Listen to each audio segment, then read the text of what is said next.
పరిశీలిస్తే తొలుత ఈవీఎం ధ్వంసాన్ని అడ్డుకున్న శేషగిరిరావుపై దాడి కేసుకు సంబంధించి ఒక కేసు అయితే ఇక ప్రశ్నించిన మహిళపై దుర్భాషలాడినందుకు రెండవ కేసుగా నమోదైంది. కారంపూడి సిఐపై దాడి కేసు మూడవ కేసుగా ఉంది. మొత్తం మీద 3 కేసుల్లో ఇవాళ కీలక తీర్పు ఇవ్వబోతుంది హైకోర్టు. నిన్న హైకోర్టులో ఇరుపక్షాల వాదనలు పూర్తయ్యాయి. తీర్పును ఇవాల్టికి రిజర్వ్ చేసింది హైకోర్టు. పోలింగ్ రోజు నుంచి పిన్నెల్లి పరారీలోనే ఉన్నాడు. పిన్నెల్లి విషయంలో హైకోర్టు తీర్పుపై ఉత్కంఠ నెలకొంది. మొత్తం మీద పిన్నెల్లికి సంబంధించి వరుసగా 3 కేసుల్లో ఈవీఎం ధ్వంసంతో పాటు మహిళపై దాడి, అలాగే సిఐపై దాడి సంబంధించినటువంటి 3 కేసుల్లో పిన్నెల్లిపై ఇవాళ హైకోర్టు కీలక తీర్పు ఇవ్వబోతుంది. పిన్నెల్లికి సంబంధించి ఆయన పెట్టుకున్నటువంటి బెయిల్ పిటిషన్ సంబంధించి ఇవాళ ముందస్తు బెయిల్ వస్తుందా రాదా అనే ఉత్కంఠ అయితే ప్రస్తుతానికి నెలకొన్న పరిస్థితి. ఎస్, మా ప్రతినిధి రాజేష్ జాయిన్ అవుతున్నారు. రాజేష్, మాచర్ల ఎమ్మెల్యే పిన్నెల్లి రామకృష్ణారెడ్డి పిటిషన్లపై ఇవాళ ఏపీ హైకోర్టు కీలక తీర్పు ఇవ్వబోతున్నట్టుగా తెలుస్తుంది. సో ఆయనకు బెయిల్ వచ్చే అవకాశం ఉందా? ఏం జరగబోతుంది?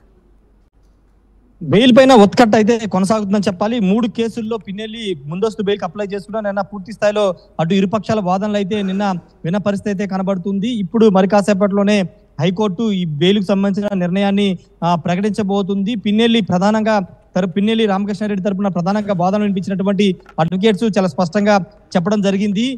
కౌంటింగ్ రోజు ఏజెంట్లు నియమించుకోవాల్సి ఉంటుంది కాబట్టి ఖచ్చితంగా బెయిల్ మంజూరు చేయాలని కూడా పిన్నెల్లి తరపున లాయర్లు హైకోర్టులో వాదనలు వినిపించారు. వాటితో పాటు ముఖ్యంగా ఈ కేసులో కావాలని ఉద్దేశపూర్వకంగా 307 సెక్షన్లు కావాలనే అత్యాయత్నం కేసులు పెట్టారు.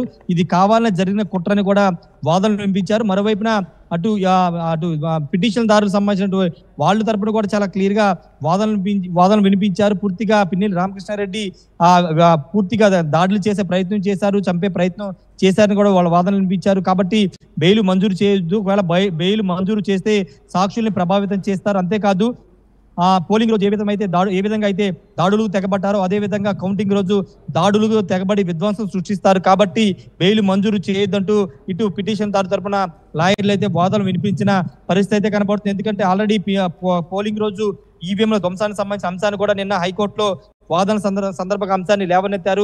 ఆ రోజు ఫుటేజ్ కూడా హైకోర్టు ముందు పెట్టిన పరిస్థితి అయితే ఉంది. కాబట్టి ఖచ్చితంగా సాక్షులను ప్రభావితం చేయడంతో పాటు కౌంటింగ్ రోజు దాడులు చేసే ప్రయత్నం జరిగే అవకాశం ఉందని కూడా వాదనలు వినిపించారు. మరి కోర్టు ఏ విధంగా ఇప్పుడు తీర్పిస్తుందో చూడాల్సిన అవసరం అయితే కనబడుతుంది. మొత్తం 3 కేసుల్లో ఈ ముందస్తు బెయిల్ పిటిషన్ అయితే పిన్నెల్లి రామకృష్ణారెడ్డి హైకోర్టులో వేయడం జరిగింది. నంబూరి శేషగిరిరావు మీద దాడి చేసే ప్రయత్నం, అదేవిధంగా మహిళ అడ్డుకోబోయిన అక్కడ అదే పోలింగ్ స్టేషన్ లో బయటకు వచ్చిన తర్వాత అడ్డుకోబోయిన మహిళ మీద కూడా దాడి చేసే ప్రయత్నం చేశారని 307 సెక్షన్ పెట్టారు. వాటితో పాటు సిఐకి సంబంధించి అక్కడ కారంచేడుకు సంబంధించిన సిఐ మీద దాడి చేసే ప్రయత్నం చేశారు, కొట్టారని కూడా ఆ కేసు నమోదైంది. అక్కడ కూడా 307 నమోదైనట్టు తెలిసింది. కాబట్టి ఈ 3 సెక్షన్లు ఈ 3 కేసుల్లో ఇప్పటికే ఎన్నికల రిజల్ట్స్ కూడా దగ్గర వస్తున్నాయి. ఈ నేపథ్యంలో మరి పిన్నెల్లికి సంబంధించి ఇచ్చేటువంటి తీర్పు ఒకవేళ బెయిల్ రాకపోతే ఎలాంటి ప్రభావం చూపే అవకాశం ఉంది? అంటే ఎన్నికల ఫలితాలు కూడా రాబోతున్నాయి. ఈ నేపథ్యంలో మరి ఎలాంటి పరిణామాలు చోటు చేసుకునే అవకాశం ఉంది రాజేష్?